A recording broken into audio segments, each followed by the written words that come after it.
Ahoj, dneska montujeme další Vipro 3 SafeLock, systém zabezpečení pro Fiat Ducato. Mám tady zákazníka, který mi nevěří, že i jeho Carthago je možný otevřít jednoduše načtením toho pevného kódu, který je v tom klíčku, protože právě tam není plovoucí kód. Takže já mám tady normálně klíček a ukážeme si demonstrační situaci. Já jdu pod auta, zamknu, jdu si nakoupit.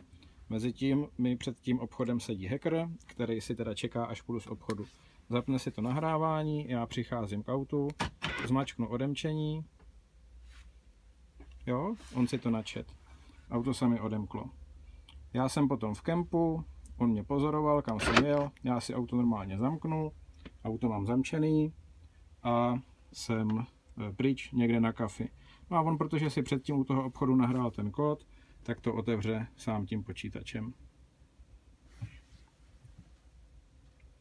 Toho teď poprosím, ať to pustí.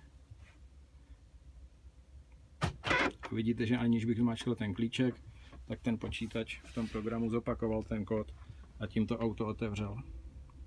No a to je všechno. Mějte se pěkně, čau.